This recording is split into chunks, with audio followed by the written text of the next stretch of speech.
Ողջույն, անցած շաբաթ տեղի ունեցավ շատ հետաքրքիր մի իրադարձություն։ Հայաստանի իշխանություններին հանձնվեց Հայաստան-Եվրամիություն վիզաների ազատականացման գործողությունների ծրագիրը։ Հայաստանը տնային աշխատանք ունի կատարելու, որից հետո Բրյուսելում կորոշեն, արդյոք Հայաստանի քաղաքացիները կարող են առանց վիզայի ազատ մուտք գործել Եվրոպական միություն, բայց հարցը ունի նաև քաղաքական կողմ, արդյոք տեղի ունեցածը նշանակում է, թե Հայաստան-Եվրամիություն հարաբերությունները մուտք են գործում նոր հարթություն։ Մեր հյուրն է ազգային ժողովի եվրոպական ինտեգրման հարցերի մշտական հանձնաժողովի նախագահ Արման Եղոյանը։ Բարև ձեզ, պարոն Եղոյան, շնորհակալություն հրավերն ընդունելու համար։ Մենք խոսեցինք տնային աշխատանքի մասին, Հայաստանի իշխանությունների մոտ կա պատկերացում, որքան ժամանակ կտևի տնային այդ աշխատանքը։ Իհարկե կա այդ պատկերացումը, բայց մինչև դրան անդրադառնալը մենք պիտի արձանագրենք, որ Հայաստան-Եվրամիություն վիզաների ազատականացման գործընթացում ամենակարևոր որոշումը արդեն իսկ ընդունվել է, այն է վիզաների ազատականացման երկխոսությունը մեկնարկել է։ Սա մեր քաղաքական թիմի կառավարության հիմնական այս կոնտեքստում ձեռքբերումն է, որովհետև ինչու, որովհետև սա քաղաքական որոշման հետևանք է Եվրամիության կողմից, սա հայեցողական որոշման հետևանք է, սա մի որոշում է, որը կարող է եւ չլինել, եւ որևէ մեկը մեզ պարտավոր չէ բացատրություն տալ, թե ինչու չի սկսվում վիզաների ազատականացման երկխոսությունը։ Հիմա արդեն հարցը տեղափոխվել է քաղաքական հարթությունից, այսպես ասենք, տեխնիկական, էլի գիծ քաղաքական, բայց տեխնիկական բնույթի քաղաքական հարցերի հարթություն, ել չասած, որ ձեր ասած տնային աշխատանքի մի ահռելի մասը արդեն իսկ կատարված է եւ ըստ էության 2 օր առաջ Հայաստանին հանձնվեց փաստաթուղթ այն մասին, թե ինչ է մնացել անելու, ինչ է մնացել դեռ չարված։ Ինչ է մնացել դեռ չարված, ինչքան ժամանակ կպահանջվի մինչև Հայաստանի իշխանությունները կանեն դա։ Նվազագույնը իմ գնահատմամբ, նվազագույնը դեռ 2 տարի կպահանջվի, նվազագույնը, առավելագույնը ես կգնահատեի 3 տարի։ Որից հետո Բրյուսելում որոշելու են արդյոք ազատ վիզային ռեժիմ շնորհել Հայաստանի քաղաքացիներին։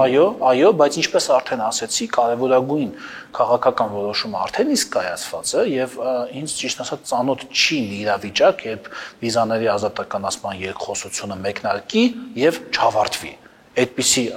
այլ երկրների հետ նկատի ունեմ, այդպիսի process ինձ ծանոթ չէ։ Նրանց հետում հետ որ սկսվել է, ինչ որ կետում էլ ավարտվել է, այսինքն ազատականացվել են։ Գործողությունների ծրագրում մի այսպիսի ձևակերպման հանդիպեցի, նաև տնային աշխատանք կա կատարելու արտաքին հարաբերությունների եւ հիմնարար իրավունքների մասին։ Այստեղ հարց է ծագում, արտաքին հարաբերությունները, արդյոք Հայաստանը պետք է որպեսզի ստանա այդ ռեժիմը իր արտաքին հարաբերությունները, գուցե արտաքին քաղաքականությունը կոորդինացնի Եվրոպական միության։ Խոսքը դրա մասին չի, խոսքը այնտեղ ավելի շատ դա ստանդարտ ձևակերպում է իրենց գործողությունների ծրագրում, խոսքը ավելի շատ որոշ միջազգային, այսինքն արտաքին բնույթի ընդհանուր կանոններին միանալն է։ Օրինակ, չգիտեմ, կազմակերպված հանցավորության դեմ պայքար, օրինակ, փողերի լվացման դեմ միջազգային մակարդակում պայքար, անհրաժեշտ ինֆորմացիայի տրամադրում, եթե այդպիսի հայց լինում է, կոռուպցիայի դեմ պայքար, մարդու հիմնարար իրավունքների պաշտպանությանը վերաբերող որոշակի դրույթների ընդունում, որը էլի պարտադիր պայման է, սրան է վերաբերում, ընդհանուր 4 բլոկից է բաղկացած փաստաթուղթը, ուրեմն բիոմետրիկ անձնագրեր, սա ամենաքննարկված հարցերից մեկն է, սահմանների համապարփակ, սահմանային անցակետեր, եկեք այսպես ասենք, համապարփակ վերահսկողություն, էլի այստեղ խոսքը վերաբերում է ինֆորմացիայի պատշաճ փոխանակմանը, քաղաքացիների ելումուտի մասին, պատշաճ մակարդակի համագործակցություն իրենց սահմանային ծառայության Frontex-ի հետ, տվյալների պաշտպանություն, անձնական տվյալների պաշտպանության մի որոշակի մակարդակ, փաստաթղթերի ուրեմն պատշաճ մակարդակ, անձի իդենտիֆիկացիայի հետ կապված, սրանք են ուրեմն հանրային երրորդը հասարակական կարգ եւ արդարադատության որոշակի ուրեմն նորմերի հետ կապված, 5-րդը ձեր ասած արտաքին հարաբերությունները եւ մարդու հիմնարար իրավունքները։ Անձնական տվյալների պաշտպանության մասին խոսեցիք, նաեւ տվյալների փոխանակում,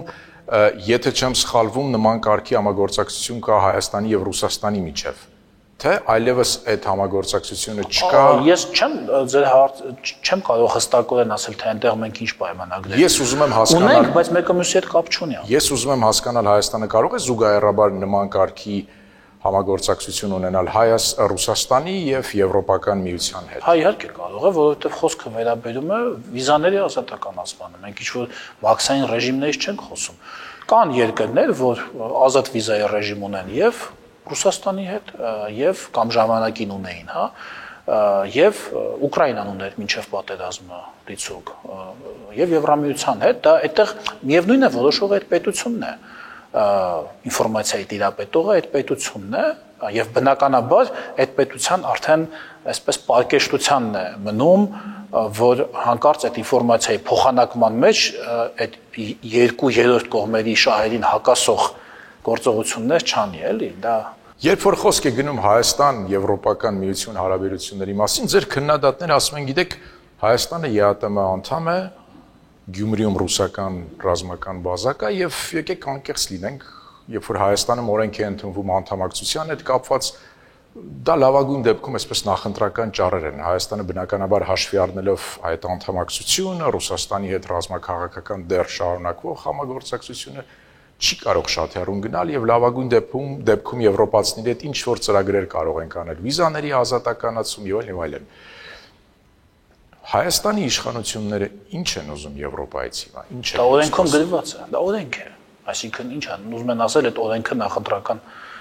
նկատառումներով է ընդունվել։ Ես օրենքից դուրս եմ Հայաստանի Հանրապետության օրենք է այլևս, սրանից հետո։ Այսինքն արդեն Մոռանանք օրենքը, ռազմավարությունը Եվրոպայի հետ հարաբերություններում նպատակը ո՞րն է։ Անդամակցություն։ Այսինքն բա օրենքը ինչ ենք ընդունել։ Հետևաբար ինչ որ ժամանակ անց մենք դուրս ենք գալու Այն փուլում, երբ արդեն մեր առջև տեսանելի երևա, իսկ դա ինչ որ փուլում պիտի երևա, այսինքն դա հանկարծահաս իրադարձություն չի կարող լինել, հա, անդամակցության վերջի փուլը, այսպես ասած, այն պահին, երբ արդեն մենք խնդիր ունենանք մաքսային ռեժիմների անհամատեղելիության հետ, բնականաբար մենք պիտի ընտրություն կատարենք եւ բնականաբար այդ ընտրությունը պիտի լինի ի օգուտ ընդունված օրենքի։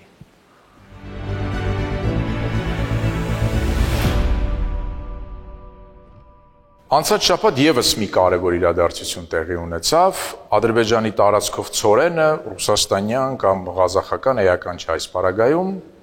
տեղ հասավ Հայաստան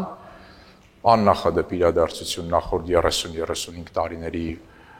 ընթացքում Ի սկզբանե նախատեսված էր որ Ղազախստանից պետք է գա առաջին գնացքը անկալումն այն էր բայց դրանից հետո պարզվեց որ Ադրբեջանը նման հնարավորություն տալիս է նաև Ռուսաստանից եկող գնացքներին եւ հիմա Ռուսաստանից որոշակի ապրանքախմբերի այդ ճանապարհով Հայաստան արտահանելու վերաբերյալ ես գիտեմ որ հայտեր են գեներացվում Մենք տեսնում ենք որ խոսում են Հայաստանի ու Ադրբեջանի կառավարությունները մենք տեսնում ենք որ խոսում են Հայաստանի ու Ադրբեջանի քաղաքասարակության հասարակական կազմակերպություն լրատվամիջոցների ներկայացուցիչները ծորենի այս առաքումից հետո մենք կարող ենք սպասել, որ կսկսեն խոսել հայաստանյան ու ադրբեջանական բիզնեսները։ Չեմ կարող ասել, անկեղծ ասած, միգուցե նման նախադրյալներ երևակվում են, եկեք այսպես ասենք, բայց կոնկրետ այս գործարքը հասկանալիորեն մի դեպքում Ղազախստանի, մյուս դեպքում Ռուսաստանի հետ է, Ադրբեջանը ուղղակի տրամադրել է տարանցիկ ճանապարհ, ինչը էլի շատ կարևոր է եւ մենք էլ պատրաստակամություն ենք հայտնել նույնը անել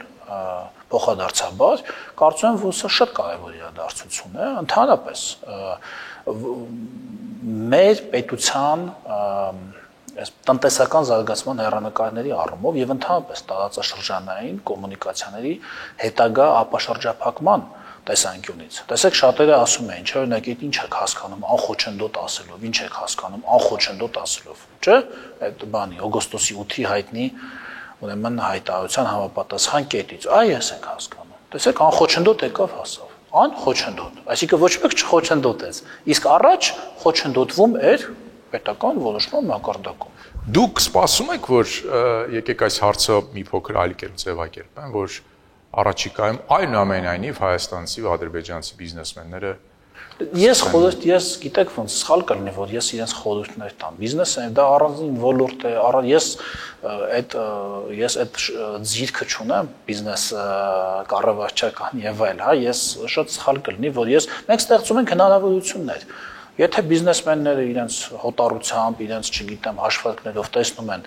նման հնարավորություններ, թող անեն, դա պետական մակարդակում որոշվելիք հարց չի, հա, ինչպես շատ ընդդիմադիրներ կարծում են, որ պետությունը պիտի նաև բիզնեսի կառավարմամբ զբաղվի, բիզնես ընկերություններ, գործարաններ հիմնի, դա մեր մոտեցումը չի, մենք ստեղծում ենք պայմաններ, կուզենան թող անեն, չեն ուզենա հարմար չեն գտնի, թող չանեն։ Այս գարնանից հետո ինչ հրապարակվեց Հայաստանի ու Ադրբեջանի միջև խաղաղության, հա, պայմանագրի տեքստը, գործընթացի երկու երկրների հարաբերությունների նորմալացման էապես ակտիվացավ, տեսանք դրանից ժամանակ անց թրիփի այսպես հայտնի պայմանավորվածությունը, քիչ առաջ խոսեցինք Ադրբեջանը սկսեց թույլատրել իր տարածքով բեռների առաքումը Հայաստան, իսկ տեսնում ենք, որ ժամանակ առ ժամանակ այսպես նորություններ են իհայտ գալիս Հայաստան-Ադրբեջան հարաբերություններում։ Առաջիկայում գուցե մինչև ընտրությունները, հայաստանյան ընտրությունները նկատի ունեմ, ինչ այլ նորության կարող ենք ականատես։ Ես վստահ եմ դուք բավականին տեղեկացված եք։ Այո, Հայաստան-Ադրբեջան գծի հետ կապված։ Կարծում եմ, որ եղած նորությունները գետնի վրա իմպլեմենտացնելը արդեն իսկ շատ կարևոր քայլ է, եւ մենք պիտի այդ ուղղությամբ առաջ շարժվենք, այսինքն մենք բավականին շատ անելիքներ ունենք։ Սպասում եք այլ իրադարձություններ։ Ձեռք բերված համաձայնությունների կիրարկմանը, այսինքն իհարկե սպասում ենք եւ դա այնպես չի որ փոքր սպասելիք է, ինչպես շատերը փորձում են դա ներկայացնել, այո, մենք հիմա ամեն ինչ անելու ենք, ապաշրջափակման վերաբերյալ դրույթները ամբողջությամբ կիրառելու համար ու կարծում դա շատ մեծ իրադարձություն է ընդհանրապես տարածաշրջանի եւ թույլ տվեք մի քիչ հավակնոտ ասել ընդհանրապես աշխարհի համար հաշվի առնելով տարանցիկ ուղիների կարեւորությունը ինչի մասին իդեպ այսօր թե երեք ԱՄՆ նախագահը էլի խոսեց կարեւորությունը աշխարհի համար կարծում դա շատ կարեւոր հարց է որը որ մենք պիտի լուծենք գետնի վրա այնպես ինչպես պայմանավորվել ենք Վաշինգտոնում Տեսեք այդ այսպես ծորենի մուտքը Հայաստան թույլատրելուն զուգահեռ Ադրբեջանի նախագահը ինչ գնացքները Ռուսաստանից Ադրբեջանի տարածքով հասնում էին Հայաստան խոսեց Գյոչայի մասին, Սևանալիճը անվանելով Գյոչա, տեղյակ եք այդ պատմությունից եւ մեղմ ասած մենք տեսնում ենք որ Ադրբեջանը ճնշման լծակները Հայաստանի նկատմամբ պահում է եւ դարձյալ ձեր քննադատները ասում են խնդրեմ սա լավագույն ցուցիչներից մեկն է որ իրականում Հայաստան Ադրբեջան խաղաղության գործընթաց չկա fake կեղծ գործընթաց է եւ Ադրբեջանը այսպես իր շահերն ունի, իր ցանկություններն ունի, ինչ կարող եք ասել։ Իհարկե Ադրբեջանն իր ցանկություններն ունի, բայց այդ մեծ գյուտ չեն անում այդ մարդիկ եւ ամենևին պետք չի, չգիտեմ, գիտնական կամ քաղաքագետ լինել հասկանալու համար, որ Ադրբեջանը ունի իր շահերը, ունի իր ցանկությունները, որոնք ոչ միշտ է, որ համընկնում են Հայաստանի շահերի եւ Հայաստանի ցանկությունների հետ, եւ մեր խնդիրն էլ հենց այդ է, որ միջազգային մակարդակում այնպես անենք, որ եւ մեր շահերը, մեր կարմիր գծերը հարգվեն, հավուր պատշաճի եւ այնպես չստացվի, որ մենք ներկայանանք անընկալելի պահանջներով կամ առաջարկներով, հա, հիմա ասում եք Ադրբեջանի նախագահը այսպես է ասել։ Ադրբեջանի նախագահը ես այն օրը մամուլն էի թերթում անցած տարիներից ժամանակ առ ժամանակ նման հայտարարություններ անում է։ Ես չեմ ուզում շատ հիմա խորանալ դա պատճառների մեջ։ Դրանք ունեն եւ այնտեղի իշխանության կառուցվածքի հետ կապված բացատրություններ եւ նաեւ այո, ինչի՞ չէ, դա այո, իր մտքում, այո, դա կա, բայց մեր խնդիրը ո՞րն է, որ մենք ինչ անենք, մենք անենք այն, ինչ ինքն է ցանկանում, որ մենք անենք, այսինքն քանդենք խաղաղության process օրինակի համար։ Թե մենք ընդհակառակը իր օրակարգին հակադրենք, եթե զգում ենք, որ ինքը շեղվում է խաղաղության process-ից, մենք էլ իր հետևից շեղվենք այդ process-ից, թե մենք իրեն հետ բերենք խաղաղության գործընթացի մեջ։ Որն է ավելի ճիշտ։ Բնականաբար այն ինչը մեզ է պետք, այսինքն Հայաստանին է պետք։ Այսինքն հիմա ես Հայաստան մտած ցորենի վագոններին նայեմ, թե իրանց մեղադրանքներին նայեմ, որին ես նայեմ, այն էլ կա։ Դրականը պիտի ընդունենք որպես դրական, բացասականներ փորձենք չեզոքացնել։ Ոչ թե երեխայի նման այսպես նեղանանք, մի կողմ քաշվենք, դուրս գանք process-ից, իրա ուզածն միգուցե է դա, որ մենք դուրս գանք process-ից։ Այդ մասին չեն մտածել իրենք։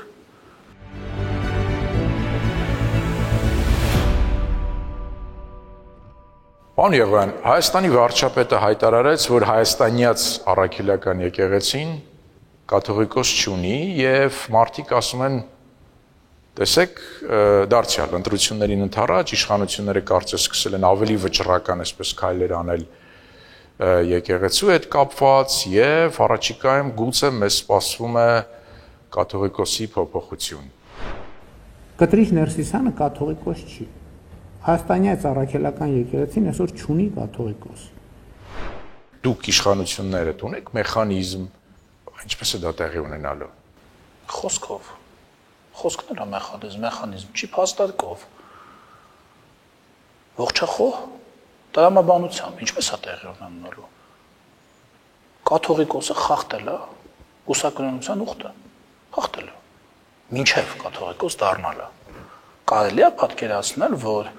որևէ պաշտոնյա խախտած լինի իր պաշտոնի հետ համատեղելիության որևէ կանոն, ոչ թե պաշտոնավարման ընթացքում իր գործունեության ընթացքում թույլ տված լինի որևէ ընթացակարգային կանոնի խախտում, այլ իր պաշտոնի հետ համատեղելիության ֆունդամենտալ կանոնը, չգիտեմ, քաղաքացիության ցենզ, երկրում բնակության ցենզ, եթե պաշտոն կա, որ պահանջում է կրթություն, բարձրագույն կրթության ցենզ, ասենք, կեղծ դիպլոմ բերած լինի այն պաշտոններին, որտեղ պահանջում է բարձրագույն կրթություն եւ այդ մարդը շարունակի պաշտոնավարել դրա բացահայտումից հետո մենք դա չենք պատկերացնում, չէ՞, բա ինչ ենք այն մյուս դեպքում, կաթողիկոսի դեպքում դա պատկերացնում։ Այդտեղ իսկ կարող եմ մարդիկ դա գիտեն եւ իրանց համար դա մեկ է, եւ շատ վատ է, որ եթե իրանց համար մեկ է, ուրեմն թող չասեն, որ իրանք եկեղեցու պաշտպաններ են։ Թող ասեն, որ իրանք անտարբեր են։ Թող ասեն, մենք տենց անտարբեր մարդիկ ենք։ Ես անկեղծ ասած չեմ պատկերացնում խոսքով ինչպես կարելի է հասնել այդ նպատակին։ Իսկ եթե ձեր խոսքից հետո աշխարհում ամեն ինչն էր խոսքով, այլ Սարգիս ջան։ Առանց գործի։ Բա խոսքերից են գործերը ծնվում։ Բա եթե չխոսես, հանրային process-ը խոսք է։ Հանրային process-ը արտիստի ստեղծագործություն չի սենյակում մենակով։ Հանրային խոսքը դա կոմունիկացիա է, լայն մասաների հետ շփում է։ Բա հիմա դուք տեսնում եք հիմա օրինակ եկեղեցու ներսում ինչ process է գնում։ Բա խոսքից է այդ process-ը սկսվել։ Իշխանությունները չեն միջամտում եկեղեցու ներսում այդ process-ին, միգուցե ինչ-որ մարդկանց խորհուրդ են տալիս, դրդում են ինչ-որ։ Եթե խորհուրդ տալիս են, ապա անում են հրապարակային ելույթների տեսքով։ Արդեն երրորդ քահանայի վերաբերյալը, չէ՞, կարգապահական ինչ-որ այդտեղ ոնց է կոչվում վարույթ հարուցվում, հետո, այսինքն մինչև երբ, եւ ընդ որում այս դեպքում բացատրություն չի ներկայացվում, թե ինչ են այդ մարդիկ կարգալույծ արվում։ Այնտեղ ես գիտեմ, որ կան շատ ավելի բարձրաստիճան հոգեվորականներ, ես դա գիտեմ, որոնք համաձայն են մեր բերած փաստարկների հետ։ Հետո իրանց էլ են կարգալույծ անելու, եթե բանը հասնի դրան։ Դուք ասում եք, որ եկեղեցու ներսում պարակտում կա հիմա։ Եկեղեցու ներսում պարակտում չկա, մարդ, որ ունի կաթողիկոսի գահի բազմելու հետ անհամատեղելիություն, պարակտում չկա, ես նկատի ունեմ, երբ որ դուք ասում եք կայ եկեղեցու ներսում կան բարձրաստիճան հոգեվորականներ, որոնք համաձայն են իշխանության տեսակետի։ Չէ, այն մյուս մասը ուղղակի մենք չենք համարում, եթե եկեղեցու եթե նկատի ունեք բարձրաստիճան եկեղեցականների ներկայացուցիչների միջև, դա ասեք ոնց ուզում եք, բայց կան մարդիկ, ովքեր ընդունում են ակնհայտ իրողությունները եւ մեր ասացի ճշմարտացիությունը եւ կան մարդիկ, ովքեր լուռ են, որովհետեւ հակառակ կողմից որևէ մեկը չի ասել, որ ոչ դուք ստում եք, կաթողիկոսը զավակ չունի։ Դուք լսել եք նման միտք։ Եթե նման միտք չէր, ես դա կանվանեի պարակտում։ Ստացվեց, որ մեկը ասում է ունի, մեկն ասում է չունի, բայց մեկը ասում է ունի, ինքը ասում է ինքը լուռ է, ոչինչ չի ասում։ Պարոն Եղան, եկեք այսպես անկեղծ լինենք եւ Մենք շատ անկեղծ ենք։ Մարդկանց հետաքրքրում է թե հանկարծ ինչու իշխանությունները որոշեցին զբաղվել բարոյական հարցերով, չկա քաղաքական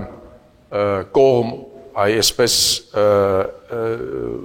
ասենք եկեղեցու հետ այս հակամարտությունում։ Եթե կա այդ քաղաքական կողմը միայն բարոյականը չէ, կարող եք ասել ո՞րն է այդ քաղաքական կողմը։ Դա միայն բարոյական հարց չի, էլի, ես ասում եմ, չէ, գահակալության հետ անհամատեղելիության հարց է։ Իսկ ինչու որոշեցիք հիմա զբաղվել, եթե քաղաքական չի, էլի, որ ինչ որ, ասենք, մեր ընկերներից մեկը մի ինչ որ խնդիր ունի, օրինակ իր ընտանիքում եւ մենք նրան բարոյախրատական ինչ որ դաս ենք տալիս, որը ինչպես նեղ անձնական, ինչպես հիմա ընդունված է, չէ, ասել, ինչի է խառնվում մարդու անձնական կյանքին, դա անձնական կյանք կամ անձնական կամ զուտ այսպես ընդհանրապես բարոյական հարց չի, դա կանոնական հարց է, չէ՞։ Իրենք ասում են պատարագը, այն օրն էր ասում եպիսկոպոսներից մեկը, պատարագը կանոնական չէ, այդպես չէ ասեց հարցազրույցում։ Նկատի ունի Տեր Արամի մատուցած պատարագը։ Իսկ կաթողիկոսի մատուցած պատարագը, զավակ ունեցող կաթողիկոսի մատուցած պատարագը կանոնական է։ Դա կանոնական, իսկապես հարցի աստվածաբանական, դավանաբանական կողմն է, այստեղ հետաքրքրում առանց։ Ես ոչ մի քաղաքական բան չեմ ուզում։ Ես հիմա խոսում եմ զուտ, ինձ թվում է պատճառ չունեք, չէ՞, ինչ չհավատալու։ Ինձ հետո մտնում ենք այդ դաշտ, կանոնական է, թե կանոնական չի։ Թող ասեն, օրինակ, եթե կաթողիկոսն է կանոնական է, որովհետև կաթողիկոսի իշխանությունը այնքան շատ է, որ նման հարցը կարելի է օրինակ անտեսել։ Թող նման մի պատասխան տան, բայց իրանք խուսափում են այդ հարցերից։ Ոնց է լինելու մեր եկեղեցում երկխոսությունը, թե մեր եկեղեցում չի լինելու երկխոսություն, թե չի լինելու մեր հարցերի պատասխանը, այդպես ոնց կլինի։ Վերջին հարցը, դուք նկատի ունեմ իշխանությունները կաթողիկոսի ձեր թեկնածուն ունեք։ Ոչ, բայց միևնույն ժամանակ ես համոզված եմ, որ բազմաթիվ մենք ունենք բազմաթիվ պարկեշտ հոգևորականներ, որոնք չեն խախտել կուսակրոնության ուխտը եւ ընդհանրապես կաթողիկոսի գահի հետ համատեղելիության որևէ այլ կանոն եւ ես չեմ կարծում, որ այսպես մեր եկեղեցում որևէ այլ թեկնածու չկա բացի ներկա գահակալից։ Գործընթաց եք սկսել եւ չունեք կաթողիկոսի ձեր Իսկ ինչի, որովհետև մենք խնդիրն ենք բարձրաձայնել, որովհետև ձեր ասածից տպավորություն է ստեղծվում, թե մենք ուզում ենք կաթողիկոսին փոխել, որովհետև նա մեր դուրը չի գալիս։ Այդպիսի տպավորություն է ստացվում։ Այսինքն մեր նպատակը նոր մեզ համար ավելի, չգիտեմ, հարմար կամ ընդունելի կամ ձեռնտու ոնց կուզեք կաթողիկոս ունենալը չի, այլ կանոնը խախտած, նույնիսկ եմ ասում, համատեղելիության կանոնը խախտած կաթողիկոսի գահազրկումը։ Այնպես ինչպես տեղի կունենար մյուս բոլոր դիրքերում, այլ գահեր չկան Հայաստանում, կամ պաշտոններ, հա, գահեր չկան, մյուս պաշտոններում պաշտոնավարման հետ անհամատեղելիության խնդիր ունեցողների հետ կլիներ, չէ՞ այդպես։ Կլիներ, չէ՞ այդպես։ Այսինքն ինչ այնտեղ չպիտի լինի այդպես։ Ինչու հանրային վերահսկողություն, այսինքն հանրային ասելով եկեղեցու, այսինքն հավատավոր ժողովրդի վերահսկողությունից դուրս է գտնվում մայրաթոռի գահակալը։ Նման բան չկա մեր եկեղեցու ավանդույթներ, տասնյակ, եթե ոչ ավել կաթողիկոսներ գահանքեց են արվել։